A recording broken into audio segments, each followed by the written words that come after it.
I wanted to make a video regarding a bit of the discourse that we've been seeing lately regarding the VRS, the tour, and the qualification to the major. As the next major in Budapest, all of the teams have just qualified for it, being invited using the VRS. And so people are talking about it. And the organization of the circuit that we've seen, that started at the beginning of this year, 2025. So first, I wanted to briefly talk a little bit about the post that AZS had made regarding a comparison between the RMR tournaments and Philadelphia, which recently just concluded. And then primarily, I also want to talk about this opinion article that Nell released a couple days ago, talking about his opinion on the system so far this year and generally the qualification path to the majors. So AZS was replying to a tweet from my good friend Mischief Finn. He's kind of known as the VRS whisperer, so to speak. And he talked about how Philadelphia was going to decide the final team to qualify for the upcoming major. So one of the four teams between Fnatic, OG, 9, and Ecstatic would take the last spot at the major if they won the Philadelphia tournament. And eventually Fnatic ended up winning and they got the spot. But basically this LAN in North America in the United States ended up being a very important deciding event for these teams who wanted to qualify for the major. And so AZS Elliott, he makes a comparison between Philadelphia and the previous RMRs. And so he says, remember the criticism that the RMR was bad because it was more important than the major for these teams. Now Philadelphia is more important than the major to EU teams, talking about the importance of the qualification events. All right. So I'll first read my reply and then I'll kind of add a bit more details. The issue people had with the importance of the RMR and major regional qualifier MRQ events was specifically in relation to the best teams and the format. It's probably not good for Vitality to care more about the qualifier for the major than the major itself, because there's a genuine worry from the best teams that they could get upset in a BO1 and not qualify despite being a top 5 team. Using the current system, Vitality didn't need to worry about not getting upset in a single Swiss bracket, nor did they need to worry about scrounging together just enough points to cross the threshold. They just played the normal events in the circuit and qualified by performing well. For the weakest teams, qualifying for the major should be as or more important than whatever performance they give at the major itself. These are the exact fairy tale storylines you are proclaiming to be fighting for. Any reasonable methodology of determining participants at the major will always have teams fighting to the teeth to qualify at the end, and pretending that any RMR or MRQ critic actually just wants all major participants to be decided by magical arbitrary invites is a pathetic straw man. So I was a bit aggressive in this, but I am correct that it is a straw man, because this is not actually an accurate representation of those critics of the RMR. First, let me establish that all teams, no matter what, all teams will always value appearing at the major over performing well at the major. This is true for all teams all the time. If Vitality was going to choose between placing last at the major or not qualifying for the major at all, they're going to choose last place at the major. This is a more preferable outcome. Being at the major is more important, rightfully and understandably, than playing really well at the major. And the big reason for this is the sticker money. It's an enormous financial boon. For the biggest teams, the biggest orgs, not qualifying for a major can be disastrous for their financials. It almost always results in the roster overall, players getting kicked from the team, overhauling the roster, cutting staff from the team. It can be a big hit on them. Sometimes it might even result in the team dropping out and dropping their team entirely. Right? That could happen. For smaller teams, it can be like life or death for them. Nell mentions them in his article, but Bad News Eagles and Copenhagen Flames. Like Copenhagen Flames, they made their breakout run by making the playoffs in Antwerp, and then they end up selling off all of the parts for their team, raking in a lot of revenue. They immediately then sign a new team. This new team then fails to qualify for the following 2 majors, Rio and Paris, and then the organization dies completely. It goes bankrupt. They don't qualify for 2 majors and then the org dies. For Bad News Eagles, they repeatedly qualified for 3 majors in a row and they got signed by Guild. They try to qualify for Copenhagen, they fail to qualify, and then the team immediately disbands after that. So qualifying for the major is always going to be more important. The issue is where the best teams in the world, who you naturally anticipate and expect to be at the World Championship, are more focused on and preparing more for the qualifier for that championship rather than the actual championship. That's the problem.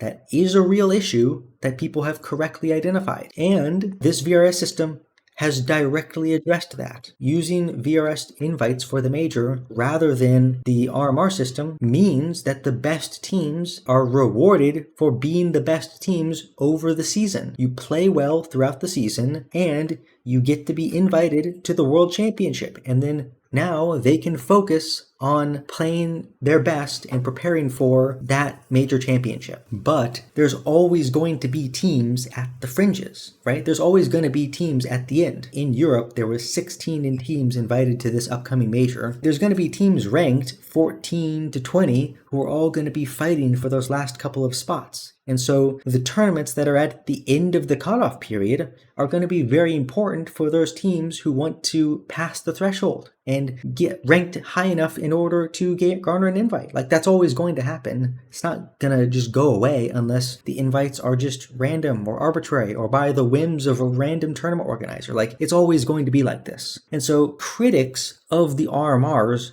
are not saying they don't want qualifying to the major to be more important than playing at the major. That's not what they're saying. They're saying that there's an issue when the best teams are preparing more for the qualifier than the actual event, where all of the results they had over the course of the whole season don't matter when they can just lose a couple of best of ones in a Swiss group and not qualify. Okay? That was my point in this. We discussed a little bit below. I'm not going to get into it because really what I really want to talk about is Nell's article, because frankly, this article is completely insane. So first I'll read my original post, which was, "It's actually astonishing how someone could write any of this with a straight face. 90% of this is fantasy completely divorced from reality.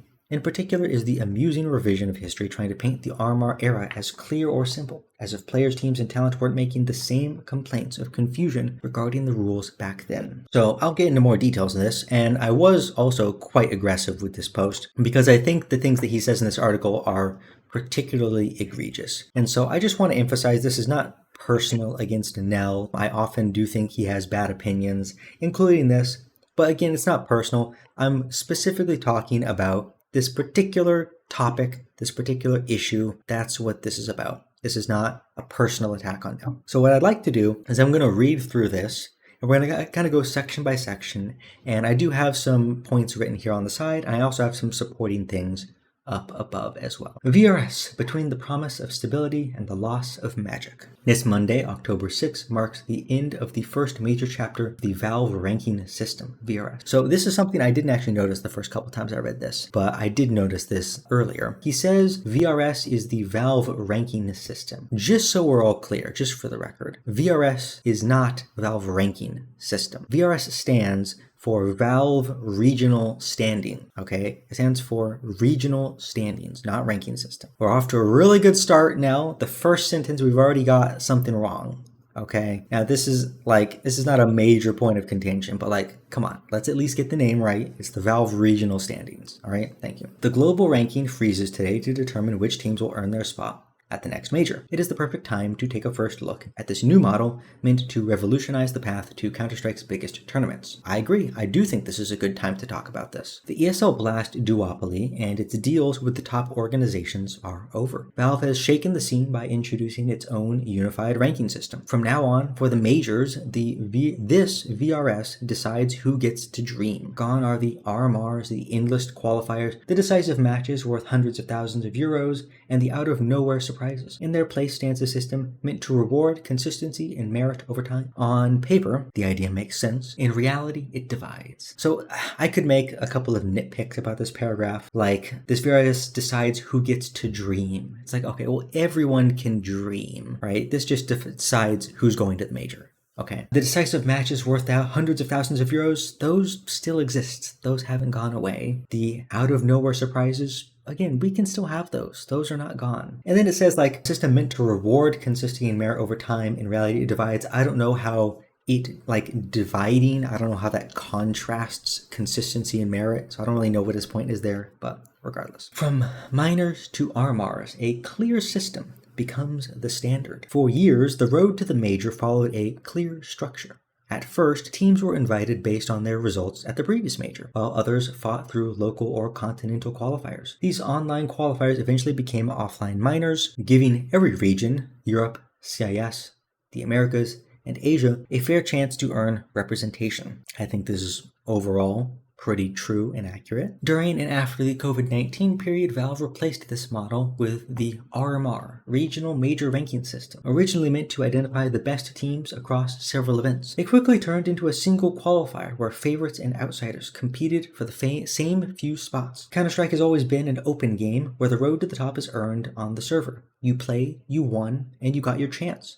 It was not perfect, but it was simple. For more than 10 years, qualifiers, minors, and RMRs served as bridges toward the dream. Okay, so while most of this section is technically correct in a broad sense, I think it is, in fact, very reductive and revisionist in its painting of the RMR period. Because this past system was not clear or simple like he makes it out to be. So I have here a selection of my tweets, which can kind of serve as a couple of examples that I'm going to go through of the RMR system not being as clear or simple as Nell is making it out to be. For the Stockholm 2021 RMR cycle, I made a long tweet thread here talking about my issues with the RMR system and the path to the major. In January, Valve provided some stipulations for the RMR events for the upcoming 2021 cycle.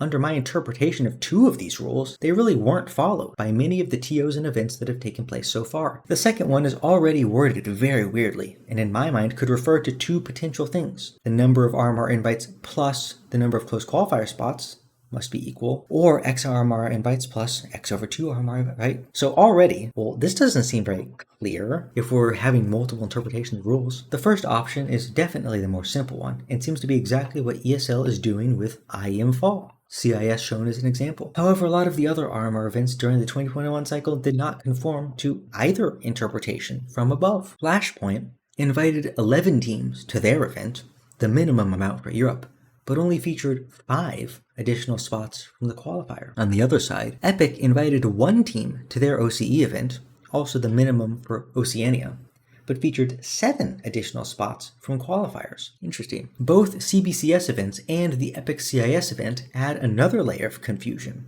as they invited 4 teams by RMR, 4 to 8 teams invited by other means, and then 4 to 8 from a closed qualifier. So we can see here for the CBCS event, we have the top 4 teams were invited based on the RMR rankings. Then they invited 7 teams from the CBCS ranking, and then 5 teams were decided by a qualifier. Interesting. Then things get more weird with the third rule, with multiple pieces being up for interpretation. Obviously, this covers a case where INTS is invited to the main event of IM Fall, while Sprout is invited to an earlier stage, like a closed qualifier.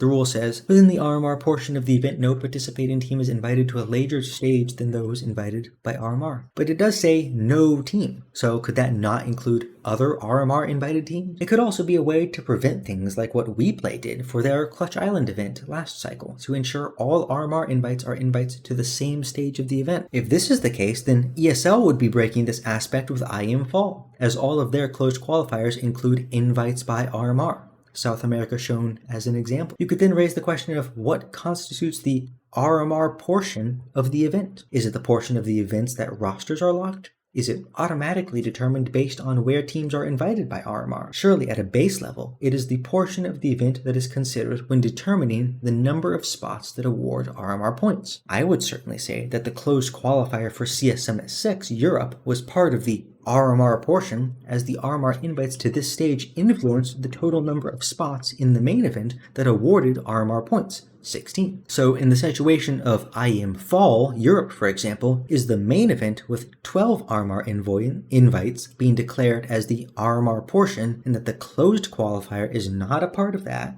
meaning that they wouldn't be breaking the third rule. The Valve blog pretty clearly says that the number of spots that get points in events other than the first spring round is the number of teams invited by RMR regardless of stage or portion. So would IM Fall Europe award RMR points to 12 or 16 teams? At the end of the day, either the invites to the closed qualifiers aren't real RMR invites, and are just invites that happen to coincide with the RMR standings, or this third rule, which really could have just been awarded badly, would be broken. This doesn't even cover the other weird inconsistencies with this RMR cycle, like how CS Summit 7 and Epic CIS only invited 4 teams by RMR to their event, despite NA and CIS having 5 spots at the major, and more RMR teams being available for those regions. And of course, it doesn't cover the bizarre rules for the first events of this cycle, like how CBCS were required to invite 4 teams by RMR, despite South America only having 1 spot at the major, and Sharks changing 4/5 of their lineup, while Epic was able to invite just 1 team by RMR to OCE. Why can't Valve make a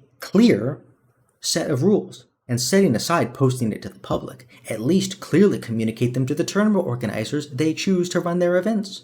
I was actually calling it explicitly not clear. I've literally spoken to multiple TOs who each have different interpretations of the rules. Wow. Okay, that's interesting. So it wasn't clear, actually, for Stockholm. Also, I would add this will tie in a little bit later. I wrote an article for HLTV that says the RMR standings breakdown, where teams need to place to qualify for the major. So I specifically go over the RMR standings in each of the regions and talk about going into the final RMR tournaments, what needed to happen for each team to qualify. For example, here in NA, any team that currently has more than 5 RMR points will be immediately qualified by placing top 5. Anyone other than the bottom 4 teams will automatically qualify as long as they place within points. Na'Vi was guaranteed to qualify because of how many points that they had, but then a team with 0 points must win the tournament, and any team that currently has between 625 and 2500 points can't be in the top 5, and Namiga can't place second place. This certainly seems like a lot of math and calculations determining where teams need to place in order to gain enough points to qualify for the major. Doesn't that sound familiar? Interesting. So it seems like there was maybe a lack of clarity there on that front. Oh, here's an issue, another one. My good friend M&M's Jeff pointed out, am I crazy, or is the final RMR entirely pointless for NKT and Checkmate? As long as Tyloo and Vici aren't disqualified, then they will end the event with over 3,000 points, meaning that even if NKT or Checkmate win the RMR, they won't be able to qualify for the major. This is dumb. I said, pretty sure this is the same for all 3 of the small regions. Why would you run a 4-team event when 4 teams get points? I add on to this and I say, it's actually even more fucked up in South America, considering Bravos placed 4th at the first RMR event, won first place the second RMR event, and have literally 0 chance to qualify going into the third RMR event. That sounds like it's not the best system, is it? Maybe there's issues with that.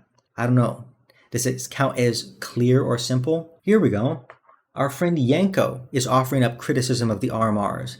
EG won 2 best of 1s. One was a default win against Triumph, a tiebreaker, and 1 best of 3 at IM Fall. Placed last at the first NA RMR without a single win, and will have Legends status at the PGL Major Stockholm. Madness. Let's just hope normal major rotation continues in 2022. Wow, maybe there was issues with this system. Maybe it wasn't as clear and simple, and maybe the rose-tinted glasses that we're using to refer to the past, maybe that isn't super accurate. Oh, what is this? Following Stockholm, I wrote another article for HLTV that is very long, detailing all of the issues that happened with the 2021 Stockholm RMR cycle. You can go and read it if you want. It's all there. This guy from December 21. It can be improved by removing the RMRs. Oh, advocating for removing the RMRs because of how messy and scuffed they were.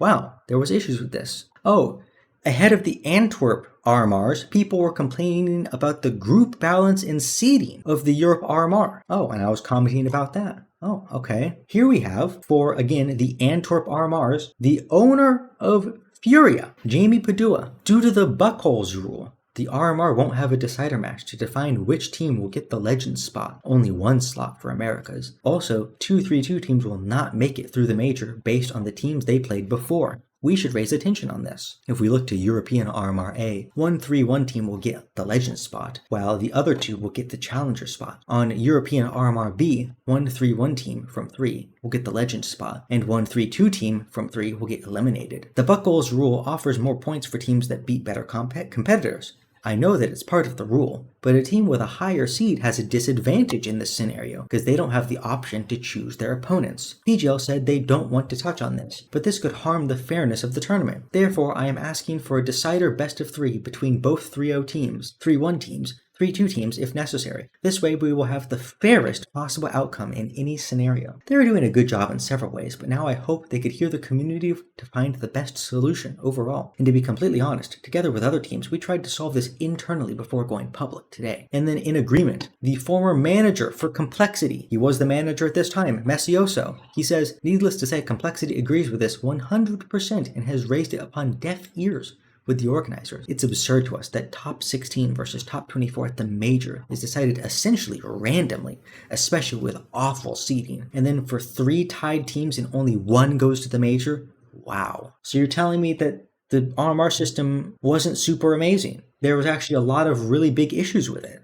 Oh, okay. Be talking about for the Rio RMR saying, guys, having closed qualifiers for Europe was literally the most important thing out of all of the RMR issues to fix from the Antwerp cycle. Why are they only present for the APAC qualifiers? Oh, there was an issue of them not having closed qualifiers. Jeff once again saying, the process by which teams qualify for the major feels like a step back from what we were using 3 years ago for Berlin. Having the pipeline be open qualifier to RMR feels so flimsy for the scene's largest regions, especially as it will presumably be single elimination best of 1 for most matches. This is such a room temperature prediction because it happens every time, but one of the EU Open qualifiers will be marred in scandal due to a team full of cheaters making it really close to qualifying for the RMR before being caught. Wow, there was issues with lack of closed qualifiers. Oh, once again, here's people being confused. For anyone referencing this information regarding the Europe qualifiers, it is not possible for the Copenhagen Flames spot to be filled, meaning there will be 20 teams qualifying for the EU RMR. Then, here we go. There's players being confused about the roster system regarding stickers. So Sin, who qualified for Rio, I'm pretty sure he didn't actually get a sticker for this major. I mean, I can double check. All right, we can look at I Am Rio 2022. So Big qualifies, and yep, we can see that because Sin was registered as a substitute, he did not get a sticker for this tournament. But after qualifying, he thought he would. This is probably still the case now. People don't really understand the roster requirements. So it wasn't any clearer before. Then we say, wow, good that my number 1 priority change from this past cycle is being addressed. Yeah. After Rio going into Paris, they decided, okay, we're going to add closed qualifiers. And they added a whole closed qualifier system. And then I say, next, let's work on 8-team minimum RMRs and removing Swiss from all formats. So I personally wanted to remove Swiss. I'm more ambivalent to it now. But look at this. Oh, it's almost like back at this period of time, there was actually a lot of discourse within the community regarding having 8-team RMRs for Asia and not just 4-team RMRs. Wow, that was a big thing people were talking about. The system wasn't actually really good. And then later in December, they actually ended up changing it so that Asia would have an 8-team RMR. Wow, that's great. So in January 2023, I went over, I'm sure, of course, since Nell, he believes it was very clear and simple, and everyone obviously understood, how everything worked. Naturally, I don't need to explain all of these things. I think I have one more example that I'd like to show. Oh, here's another one, actually. So for both the Rio RMRs and then the Paris RMRs, it was the case that Buckholes was not properly applied for determining which teams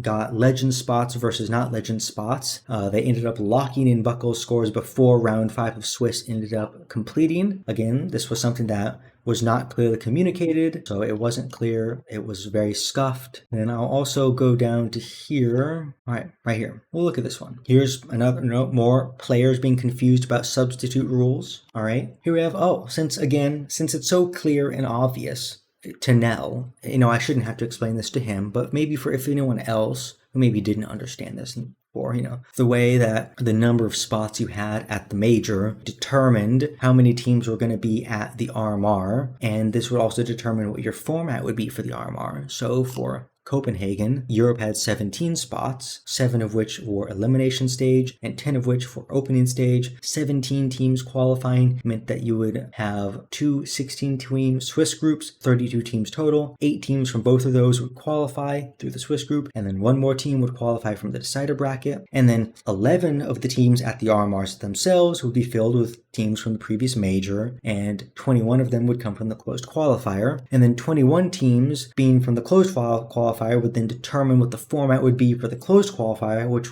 ended up also being 2 16-team Swiss groups. And so, I also explained this for Americas and for Asia. I'm sure I don't have to explain this to Nell. It should be obvious because it was so clear and so simple. None of this would have to be example. This guy, Yinxing, he's from the Asian scene. He's just asking, it was...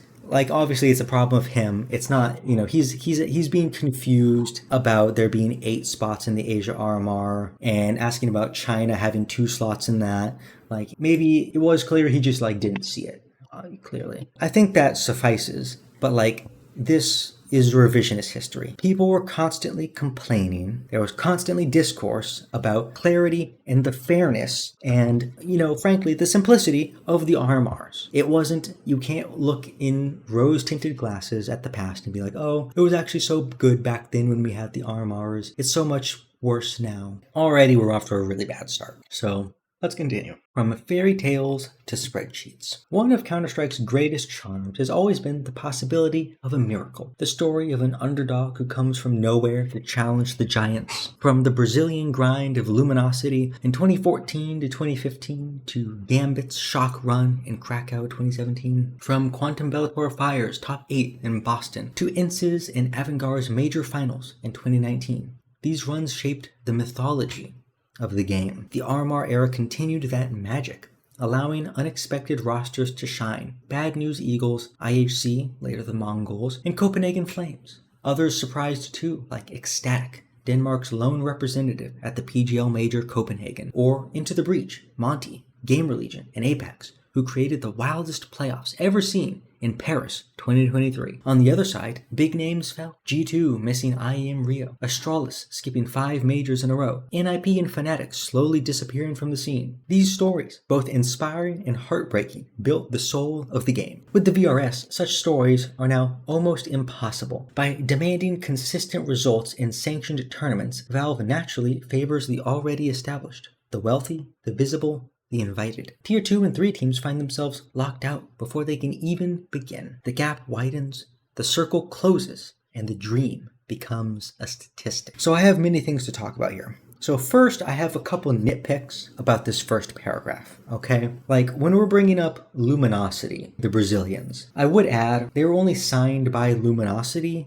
midway through 2015. And they attended their first major at the start of 2015, Katowice 2015. And that's where the story of Flusha helping pay for them to attend the qualifier comes from that, Katowice 2015. And the team also wasn't even an elite or top team until the very end of 2015 at Face It Stage 3 at DreamHack Winter, where they made that run to the final after adding FNX and Taco. They didn't win their first major until 2016 in Columbus. So I would have said 2015 to 2016 rather than 14 to 15. So I don't know why exactly he's doing that. Also, as far as referencing Gambit's run, I find it really difficult to really try to compare the Gambit major win run to the runs of these teams down here, BNE or Copenhagen Flames or ITB or Monty or Game Legend.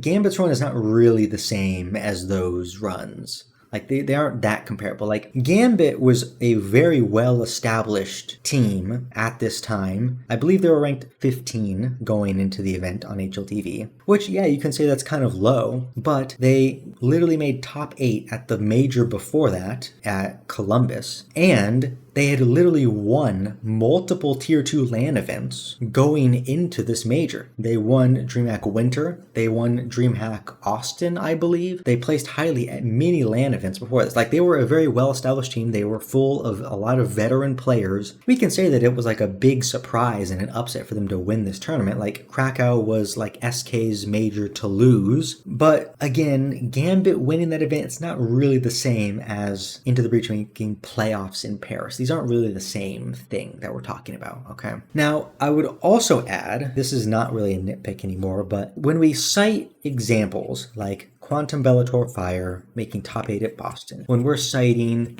the Paris playoffs, these are like iconic or memorable or exciting, but these are not necessarily positive events. These are not necessarily positive things that happened in regards to evaluating the system. It doesn't really bode well for the system when this is happening. Like, I would also add, QB Fire making top 8 in Boston directly led to changes being made in the major system to prevent this from happening again. Because at that time, we had just expanded to 24 teams in the majors, and we still had the direct invite system going. So if you made top 8 at a major, you were guaranteed, no matter how bad you played, to attend 2 more majors after that. Because you made top 8, you would be invited to the top 16 stage the next time. And if you got last in the top 16 stage, you would still be invited to the top 24 stage of the next major. So QB Fire literally created a rule change to address this issue. And so following the London major later that year, if you placed 15th or 16th at the major, you no longer got a direct invite to the next major's challenger stage. So QB Fire didn't get invited to the challenger stage of IEM Katowice 2019.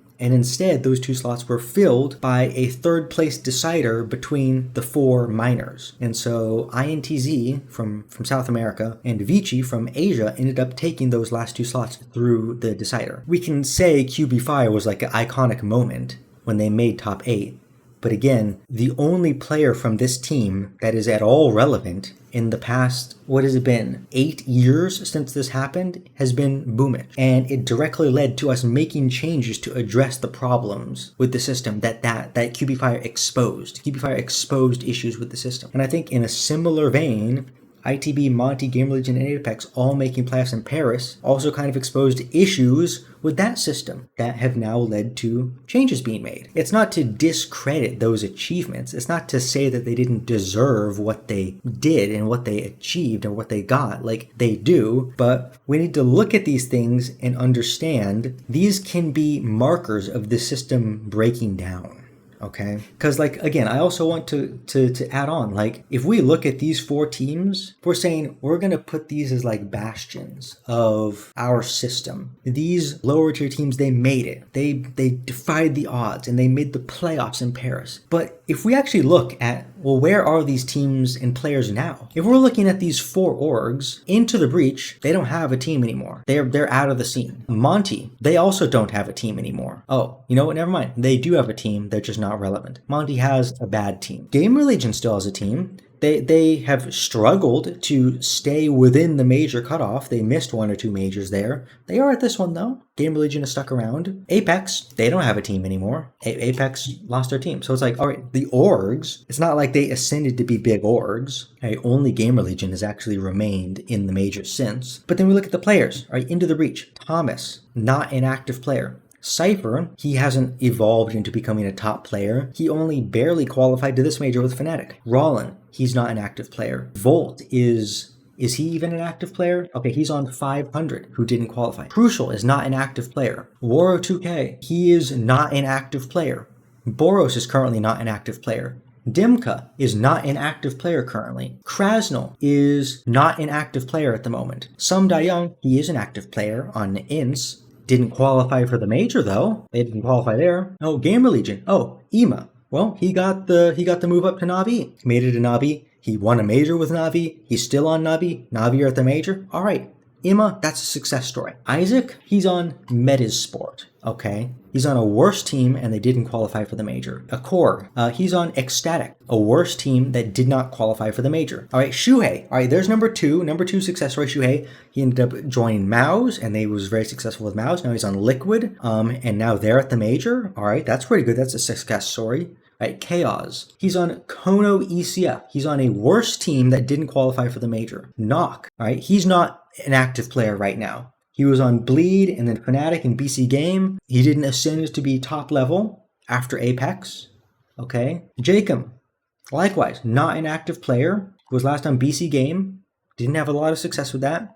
Sticko, not an active player. Last on Inner Circle. JL, all right, that's number 3. We can say JL was a success story. He ended up joining Na'Vi, and he won a major with Na'Vi. Now, he's not an active player at the moment. He stepped down from Na'Vi, and he's not at this upcoming major. But I would still count that as a success story. Hixan, I would say this is a success story. He joined Heroic. He played very well with Heroic, and now he's on Falcons, and he's playing very well with Falcons. All right, so 4 out of 20 players actually went on to have success after Paris. It's been 2.5 years since this event. We can say 4 of the players actually had success. The vast majority of them are either not active anymore, like retired or just inactive, or are on worse teams that didn't qualify for the major. So what does it tell us about the way that our major format is, that the teams the format is selecting to be the best are not actually going on and doing good things after it, okay? It doesn't really bode very well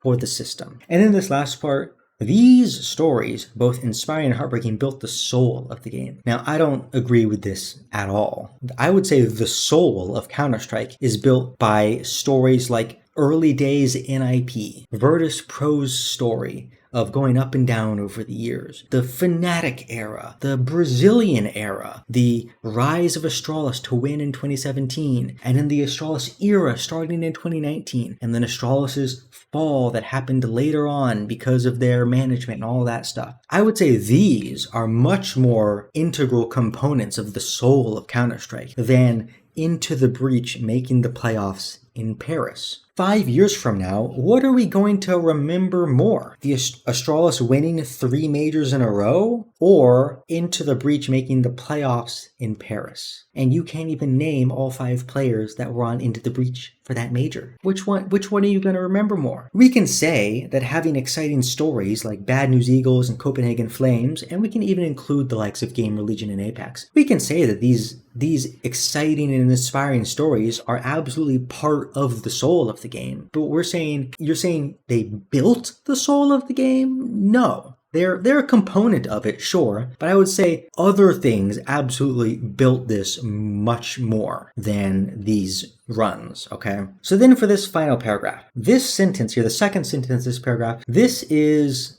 an insanely loaded sentence, all right? So let me translate it for you. By demanding consistent results in sanctioned tournaments, right, if we translate this, by demanding good results in big tournaments, Valve naturally favors the already established. Translation, Valve naturally favors the best teams. By demanding good results in big tournaments, Valve favors the best teams who got the best results. The wealthy, the visible, and the invited. So again, wealthy, visible, invited, these represent the best teams. This is a point which he brings up multiple times throughout this article. But big orgs with more money are always going to have better teams because they have those resources. This is not something new. This is not a problem that only began with the VRS. This is something that has always existed throughout all of CS history. Okay, teams with more money can attract and retain better talent by being able to pay better salaries, attract better players, keep those better players. They can afford better and more coaches. They can afford supporting staff for their team. They can afford to have facilities for their teams to train in. They can afford to send their teams to more tournaments. It's like, yes, teams with more money are going to have better teams overall. This is just a fact of reality, right? And nothing about the VRS has changed this at all. So this is not something new. This has always existed. So then he says tier 2 and 3 teams find themselves locked out before they can even begin. The gap widens. I also want to point out, let's just look at the standings that were used to invite for the major.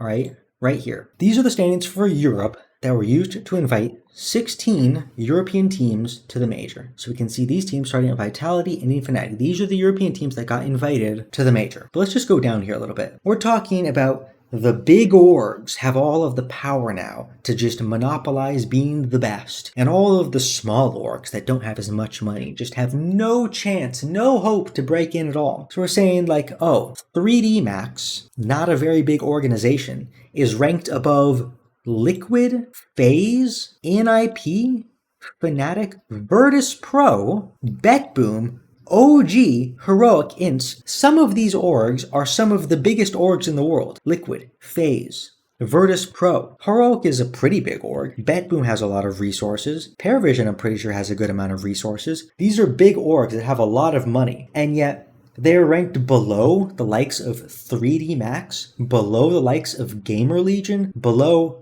Bait, below Nine and Saw, below Ecstatic, an org run by one skin cell guy. This assertion that there is some massive gap between the big orgs and the small orgs, it just doesn't bear out in reality when we actually look at the standings. Like, also look at this, all right? Big, one of the bigger organizations in Germany, has like the best all-German team. They're ranked below Inner Circle and Hotu, like basement orgs that no one's ever heard of before. BC Game, the org that was able to afford a massive contract for Simple, is ranked below ESC tier 3 Polish players.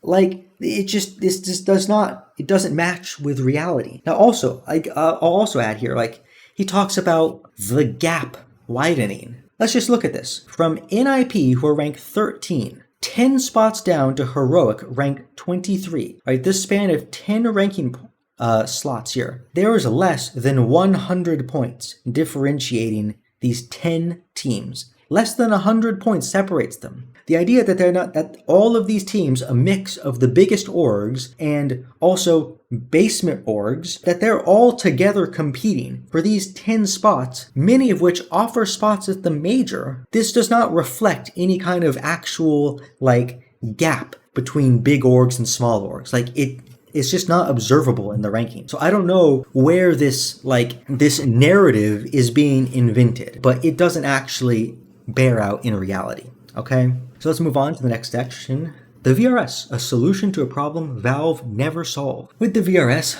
Valve wanted to professionalize the qualification process. Everything now depends on points earned in sanctioned tournaments. These points feed into regional rankings updated monthly, which determine invitations to big events and the majors. The goal is to reward consistency and avoid randomness, but it also changes the philosophy of Counter-Strike. It also limits access to big tournaments for tier 2 and 3 teams except for a few qualifiers. On paper, it seems fair that the best teams should play in the best tournaments, but in practice it trapped the scene in a loop. The strong get stronger while the rest stand still. Behind this change, many also see an admission of failure. For years, Valve has struggled to fight cheating effectively in online competitions, from open qualifiers to semi-pro events. Accusations of cheaters, smurfs, and external tools never stopped, and the lack of reliable detection has damaged the credibility of the system. By prioritizing LAN events and verified circuits, Valve seems to admit it can no longer guarantee fairness online. The VRS is therefore a way to regain control. Fewer open qualifiers, more controlled environments, fewer scandals. It is more of a safeguard than a real improvement, and an implicit confession that 10 years later, Counter-Strike still suffers the moment it leaves the offline world. So, there's a lot to unpack with this section. So first, I would say this narrative that the tournament operation requirements, the TOR, is like limiting access or limiting qualifiers. He says fewer open qualifiers, limiting access to teams. This is like a myth. It's not actually based in reality. There is nothing in the TOR that stops any tournament organizer, nothing that even limits any tournament organizer from running as many open qualifiers as they want. Any TO can run any amount of open qualifiers, right? There's nothing preventing them from doing that. You can bring up, oh, well, there's no incentives for them to do that. Well, there was no incentives in the previous system either. There was no incentive for 3 years ago, ESL to run open qualifiers for IEM Cologne. They didn't have an incentive to run them, but they still did it. They don't have an incentive now, so why not? What's changed? There's nothing in the Tour that is stopping them from doing this. So this is like a myth that part of Valve's vision and part of the Tour was supposed to reduce the amount of qualifiers. No, this was never a part of that. So it's just a myth. And then he also says here, the introduction of the Tour and the change to the major qualifying system, right? He says it changes the philosophy of Counter-Strike. And I would massively disagree with this characterization. I think the philosophy has actually been extremely consistent from Valve over the years. The entire time that Valve has supported majors in CS, Valve has consistently desired for the major championships to feature the best teams in the world. That's always been the goal. The goal has always been for the majors to feature the best teams in the world. What has changed is the process by which we decide who those best teams are. That is what has changed over the years. So this ties into what he said before in the previous section, where it's like, yeah, initially the tournament organizer was allowed to run qualifiers however they liked, but then they introduced the minor system. So yeah, this makes sense. Valve wants to standardize the way that teams qualify for the major to make it fair for everyone across all regions, so that a really good team doesn't get screwed over just because they weren't in the right region for the tournament organizer to run a qualifier in. We standardize it to make it fair for everyone. And then I would like to add here that for the past 5 or 6 years, the procedural process we've gone over of evolving the process to qualify for the majors has all been very predictable and expected and perfectly in line with our goal. As when we have the system where your performance in the last major guarantees you an invite to the next major, and we have anyone new has to go through the minor system, which has very limited spots and limited places that they qualify you to, right? We were running into issues correctly at the time where, again, it's like the QB Fire thing.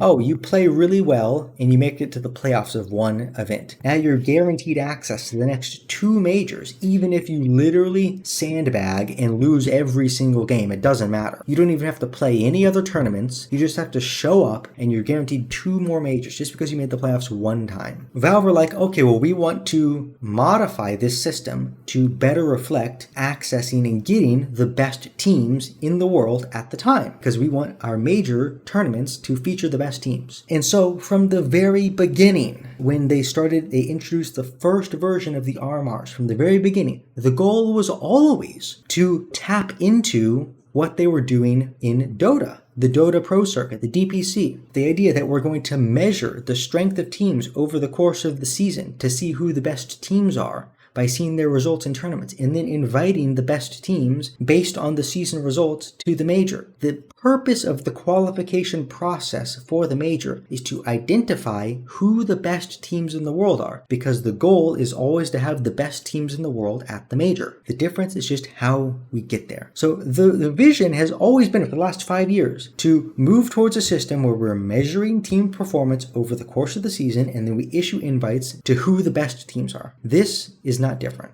Then I want to talk about this section here. It seems fair that the best team should play in the best tournament, but a practice that traps the scene in a loop. The strong get stronger while the rest stand still.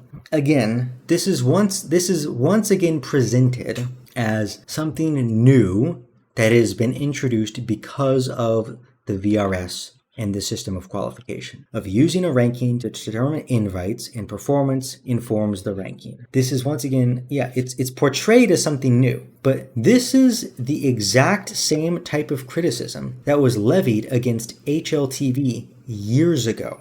We're talking like 7 years ago. People made these exact same criticisms against the HLTV ranking because teams would place highly on the HLTV ranking, which would get them invites to tournaments, who invited based on the HLTV ranking, and then participating in those tournaments would then give them more points to keep them high on the HLTV ranking. And it was a perpetual cycle of the strong teams getting free invites because they were ranked highly, and then because they got the invites, they would play the event and then they would keep their high ranking. This exact same problem existed 7 years ago with the HLTV ranking. So this is not something new that magically appeared with the VRS system. This is not something new. And this is also something that you can't fix. Yes, being ranked highly, unless you're just gonna get rid of invites at all. You could just advocate we go to the FGC formula, where there are no invites to tournaments. Every tournament is full open. No one starts at a later stage than anybody else. Literally anyone can enter, and we're just gonna have these endless brackets. If you want that, if you want the FGC system in CS, you could advocate for that. I'm gonna think it's not very good. It's probably not good that we do that, but you could advocate for that. But if we're going to be inviting the best teams to events, this is like an unfixable problem because it's really not actually a problem. If being the best gets you invited to a tournament and then you're at the tournament and you place well because you're the best, then the ranking, which tells us who is the best, should accurately represent you as being high because you're the best. I don't understand why you think this is something new that VRS has invented, when this has always existed and it always will exist as long as we're using a ranking to determine invites. And this final paragraph, I don't even know what he's talking about. Most of this paragraph is just not at all related in any way to the Tour or VRS or the major, most of this is not related. Valve has struggled to fight cheating in online competitions. It's okay, well, nothing about the Tour is targeting cheating in online events. That's not part of this. They would have to improve VAC for that. The topic of VRS has no relation to cheating. And he says accusations of cheaters like Smurfs. He brings up Smurfs. What does Smurfs have anything to do with the Tour, the VRS, the majors, any amount of esports or professional competition? What does Smurfs have to do with this at all? We're not talking about matchmaking. Why are we bringing up Smurfs? And then external tools, okay, what is Valve going to do about radar users? How is Valve supposed to stop a TO giving a team access to a clean feed in order to cheat? How is Valve supposed to stop this? And why are we expecting the Tour to be addressing this? This is just not at all related to what the topic of the article is. By prioritizing LAN events and verified circuits, Valve seems to make can no longer guarantee fairness online. Nothing about the Tour is guaranteeing integrity. That was not the impetus for them to create this. The only effect the Tour has on this type of thing is that you can no longer issue preferential invites to your event. And the reason they did this was because of the partner programs. But incidentally, it also affects people who wanted to run rigged tournaments. Yeah, it's a lot more difficult to run a rigged tournament when you can't invite the exact teams that you want and are going to work with. So it's it's harder to run a rigged tournament because you can't do preferential invites. But none of this other stuff about cheating or radar usage, none of this is related at all. This has no bearing on our analysis of the VRS of the Tour. So again, more controlled environments. Nothing about the Tour or the VRS has made cheating more difficult. Nothing about it has made using radar more difficult. I don't know why he's bringing these things up. This is just unrelated random stuff doesn't apply. Next up, local LANs, a good idea, poorly executed. Another key feature of this system is local LANs. Valve wants to bring back the importance of regional offline events, which sounds great in theory. The problem is the cost. Travel, hotels, logistics, all at the team's expense.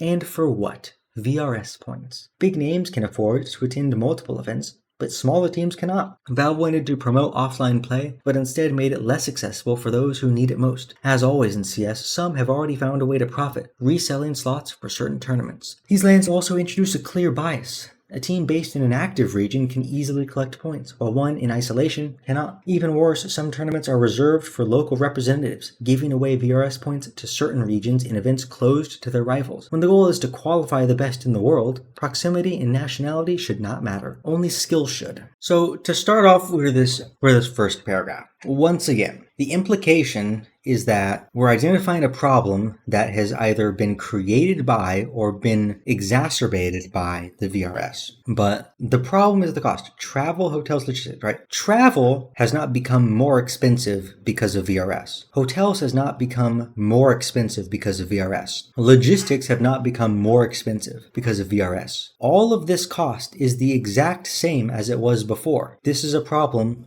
that literally existed in the past. This is the same as the past. This is not a new problem. This is something that already existed. The VRS did not create this problem. The VRS didn't even have any impact on this problem. In the end, yes, the bigger orgs can afford to attend more teams.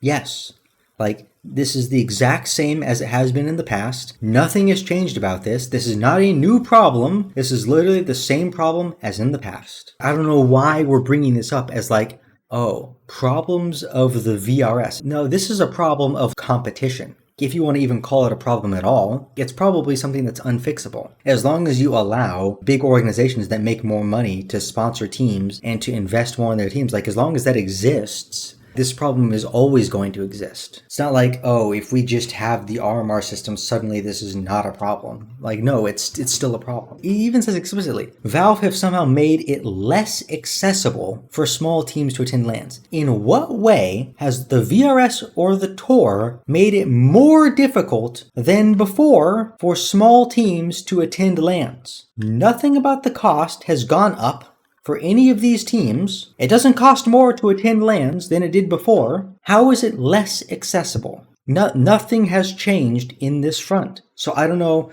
this is just a fantasy that he's inventing in his mind. This just is not real. Then I'm assuming that he's referring to something specific with this comment. I don't know exactly what he's referring to, but it's literally in the partner program era. We have organizations directly and openly buying and selling slots in tournaments. But we're going to pretend this is only now a problem because of the VRS? When it was literally built into the system before, explicitly? But it wasn't a problem then?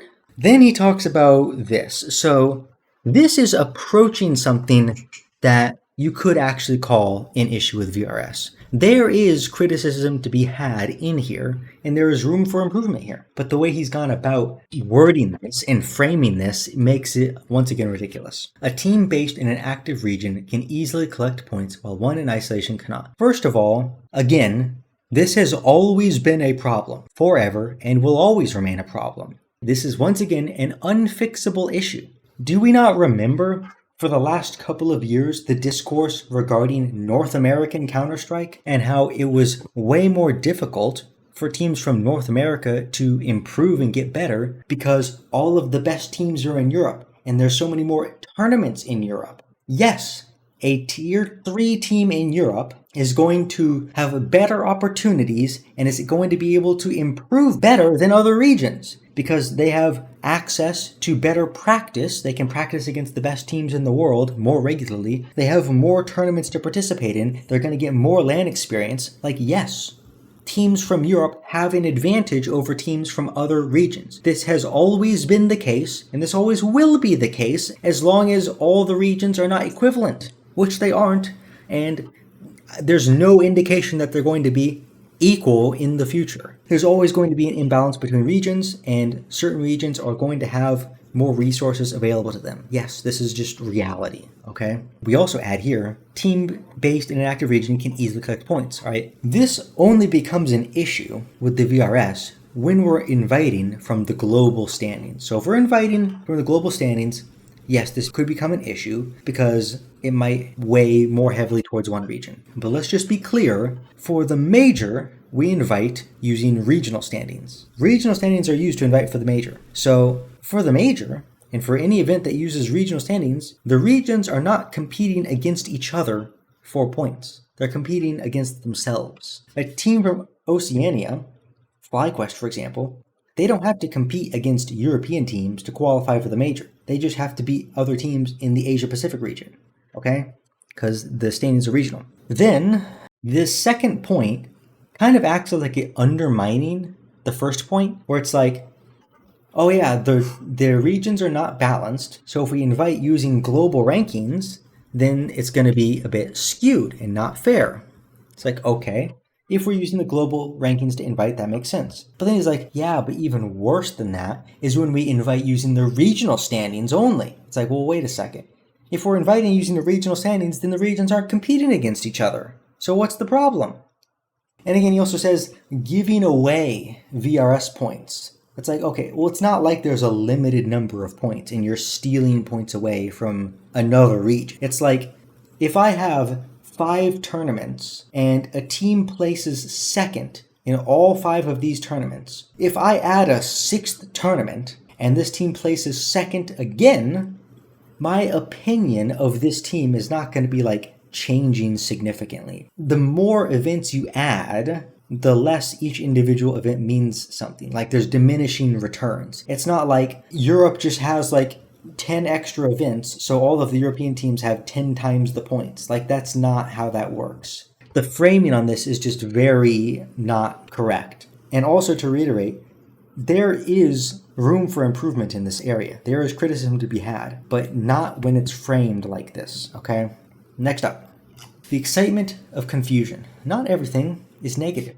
The VRS adds a new type of tension, a never-ending race where every match counts. Fans follow the point, chase, teams calculate their chances, and the system gives the season real structure. Every tweet from Finn Mischief or Jesper Larsen is met with excitement as fans check their team's percentage chance of reaching the major. But this excitement collides with one major issue. Nobody really understands how the system works. Coefficients change from one tournament to another, weighting is unclear, and some tier 2 or 3 events with large prize pools give more points than top-tier competitions. Local matches can be worth as much as tier 1 clashes. Even experts are still discovering hidden parameters that change scores overnight. The overall feeling is confusion, a ranking system that is alive, but completely opaque. So I would counter this by saying, first of all, not many people actually understood the previous system either. Not many people actually understood the full process for the RMRs or the closed qualifiers.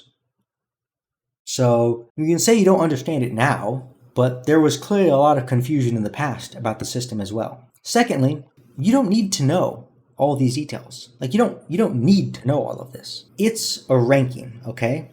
It's a ranking, and so you should be discussing the output of the ranking. The third thing is skill issue. It's not like it's impossible to understand. It's possible to understand. You just got to sit down and put in the effort to understand it. If you don't get it, that's your own fault. It's a skill issue if you don't understand it, but also you don't need to understand it. That's not required for the system, okay? Now again, this last one. A ranking system that is live but completely opaque. The fact that the system is not opaque, the fact that the system is so clear is exactly why you're able to discuss these things in the first place. The reason you can discuss your confusion at all is because it's not opaque, because it's clear. The fact that all of these things are in the open, like that is the reason why you can discuss them. If none of these things were public, you would be discussing, oh, is Team X ranked too high compared to Team Y? Personally, I think Team Y should be higher on the ranking. This is what you would be talking about if we didn't have this openness, because that's what people talked about for seedings and rankings in the past. So compare this system to literally any other ranking or system of invitation that we have used in all of CS history, and tell me how it's less clear. The HLTV ranking, is that more clear than the VRS? The ESL World Ranking, is that more clear than the VRS? Any other system of invitation where the TO gets to decide based on their whims who to invite, is that more clear than the VRS? Like, how could you possibly sit here and say, this ranking system, I have no idea how it works. It's so confusing. This is a new and unique problem that we didn't experience in the past. How could you possibly come to this conclusion? Like, this doesn't make any sense at all. What you should be focusing on, if you want to evaluate whether the system is good or not, you should holistically look at the ranking and determine to see if you think the ranking is accurate to the real level of teams. Compare the ranking to the HLTV ranking. See where the similarities and differences are. This is how the average person can judge if the system is working properly or not, okay? The VRS, a safety net for the rich.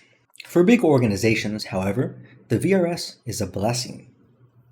Established teams with solid infrastructure, superstar players, and busy calendars are now almost guaranteed to play majors, barring total collapse. That stability pleases investors, sponsors, and executives, who can plan their budgets knowing they will appear in the most visible and profitable tournaments.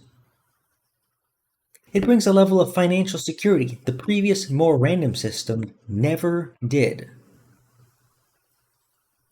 It also ended another controversial model, the ESL Blast duopoly. For years, these two organizers dominated the scene through commercial agreements with the biggest teams. That deal granted guaranteed slots to certain organizations, locking the upper tier of CS. By enforcing a centralized universal ranking, Valve broke that lock. Power no longer belongs to private circuits, but to the official ranking. The monopoly is over, but what replaces it is a new kind of hierarchy. More transparent, perhaps, but not necessarily fairer. So this section, I think, is the most divorced from reality in the entire article. This is not only almost entirely opposite to reality, it's also schizophrenic. It contradicts itself in its own section. So first, for big organizations, the VRS is a blessing. Almost every big org owner, I'm not a well-connected person in the scene. I'm not talking to all these players or org owners. I can tell you that every big org owner will tell you the exact opposite about VRS. They will say this system is the opposite of a blessing. This was very not good compared to what came before. So this system here, what he's talking about, plan their budgets knowing they will appear in the most visible and profitable partners. This also existed in the past. Not only did this exist during the partner program era, this also existed before that as well, which is what I was talking about before with the criticism against the HLTV ranking. Teams would be ranked highly on the HLTV ranking, which would guarantee them access to the best tournaments, which would then continue to give them more points on the HLTV ranking. This is something that literally has existed for the past 10 years and is not been changed in any way by the introduction of the Tour or VRS. So if we had this system in 2017, for example, if it was so stable and so good for the big orgs that they just had to be high on a ranking and they would continually get invites to the best tournaments, they had guaranteed access. If this was the case and it was so good for them, why did we have the partner program era at all? Why did team organizations consistently, for 5-6 years, seek to create these partner programs? Why did they do that if it was already so good for them before? If just being high on a ranking system and getting invites to events was so stable and secure for these organizations, why would they seek these other partner deals? It doesn't make any sense. Why did these Louvre teams not like the end of the partner programs? Why did they not like their agreement being destroyed for the VRS and the Tour? It's not a coincidence that Complexity literally pulled out of the game in the same year that Louvre ended. Louvre ended at the beginning of this year when we started enforcing the Tour, and Complexity pulls out. They no longer have a team anymore because of money, financial reasons. That's not a coincidence. It's not a coincidence that the esports director for Team Liquid is opposed to this system and talks publicly about how it has had a large negative impact on Team Liquid's revenue, not having access to the partner programs. So it's how could you possibly say that this is a blessing when it is literally in response to the success of the big teams? The big teams finding stability and increased revenue through the partner programs is what triggered this to happen. How could you possibly think that this is good for them? It's really, really bad. All these big orgs, especially the Louvre teams, were massively negatively impacted by the end of the Louvre agreement. And so, for some reason, he says this, like how it's so amazing that this happened for the biggest organizations. But then he just starts talking about the exact things regarding the partner programs that tell us that this was not good for them. Like, why is he talking? Yeah. The commercial agreements that guaranteed them slots, locking the opportunities. Yes, it was better for them to have the partner programs. They are worse off for not having them anymore. Like, you're contradicting yourself now. And then he says, like, the monopoly is over, but replaces a new hierarchy, more transparent, perhaps, but not necessarily fairer. All right, let's imagine two scenarios, and you can tell me which one is more fair, okay? We have a really big organization that has a lot of resources, okay? And they use their money, their resources, to directly buy a spot in the biggest tournament. They just directly buy a slot in that tournament using their resources. And then they can field whatever team they want in that tournament.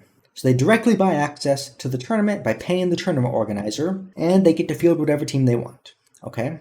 The other scenario, the biggest organization that has the most resources and money then has to spend their resources and money on making their team better by attracting players, paying good salaries, hiring staff, paying for facilities. These resources now have to use their team and invest it into their team to make the team better. And then by becoming better, using their resources, they then qualify for the big tournament by being the best team.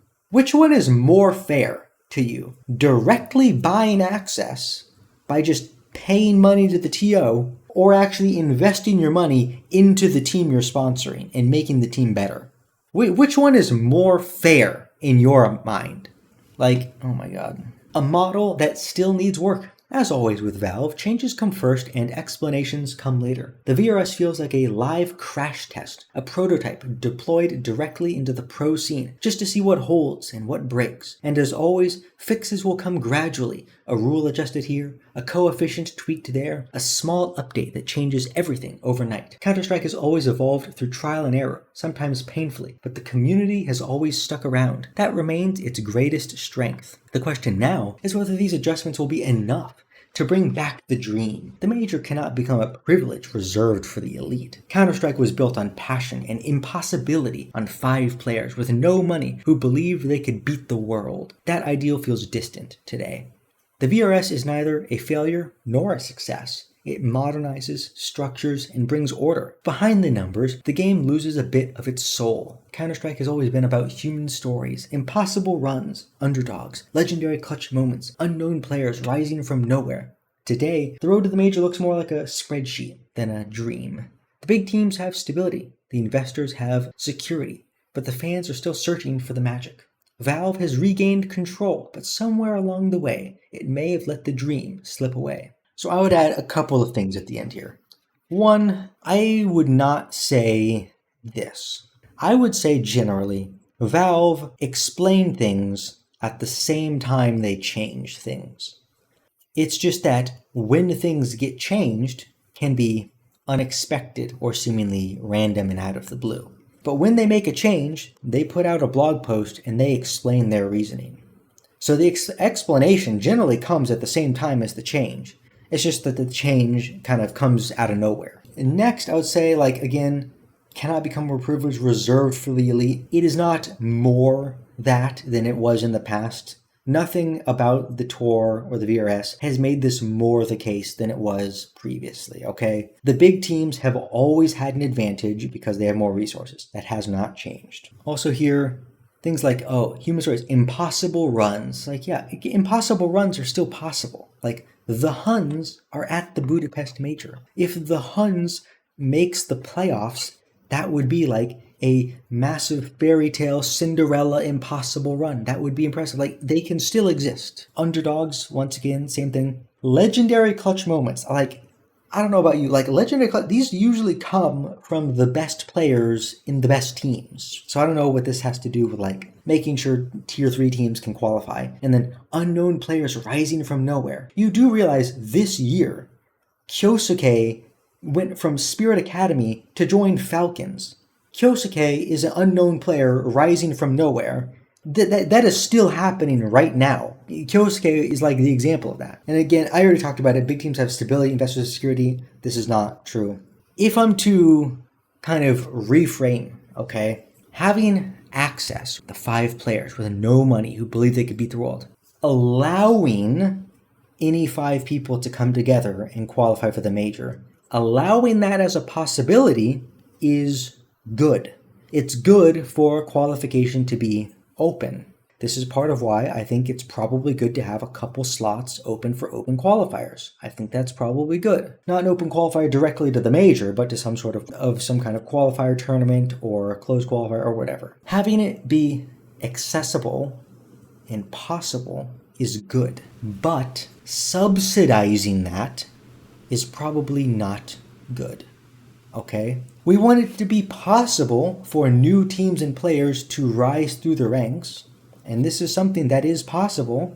Right now, you can make a team, you can put them together, you can start playing tournaments, you can start rising in the ranks. This is possible. But it feels like, especially once we hit Paris, and even a little bit onwards after that, it felt like we started to subsidize that, where now it was actually advantageous to be a random team that had no history. Because now, all the teams that have been competing for the last 6 months, you're able to easily anti-strat them. And you have all of these records of exactly how they play. But if you're now playing up against some 5 players who you've never heard of before, or who have just only come together for the first time, they're now at an advantage because they can't be read properly. We shouldn't subsidize bad teams fluking their way into the major championship, okay? It should be possible for anyone to qualify, but we shouldn't subsidize it, okay? To kind of sum up, people who want to engage in discourse around the tour of the VRS, especially now, zoom out, take a step back and zoom out and look at the last 6 years of the major cycle and also the circuit. And I want you to really think about how things have changed over that time, what things have stayed the same over that time. Okay? Because it feels like you've gotten way too far in the weeds, you've gotten lost in the details, and you are failing to see the bigger picture. The large majority of this article is explaining problems that have existed forever. Problems that are not only unfixable, they have existed forever and cannot truly be fixed, then attributing those problems specifically to the system that was just implemented this year, despite persisting for years and years in the past, inventing fake issues that don't even exist, and just not remembering history, just like not knowing what was going on 2 years ago even. Zoom out, take a step back, and like look at what has changed, and let's have like a reasonable discussion. We need to start at a baseline. What is the goal of the major? The major, in Valve's eyes, is supposed to have the best teams in the world. How do we figure out who the best teams in the world are? We could run a qualifier, that's possible, but we could also pay attention to the circuit that already exists. There's already a bunch of other tournaments that are being run that a bunch of teams are competing in. Maybe if we paid attention to those other tournaments and looked at the results from them, we might be able to determine who the best teams are using that. And it saves us a lot of time and money and headache from running a billion qualifiers. Are there things to improve? Yeah, there are. All right. But let's be thoughtful about it. Let's be reasonable about it. Let's not just invent a bunch of fake narratives that don't even exist and just talk about problems which have been in existence for 10 years and think that they're only now arising because of this new system. Can we use our heads a little bit, guys? Please? Anyway, that's going to do it for me. I think this is probably as short as it's going to be, just because they're this article has just so much in it that is just insane. It's just completely divorced from reality. But let's be thoughtful about this, okay? Let's actually think about what we want the scene to look like and how we can get there. All right? Come on. You guys are better than this.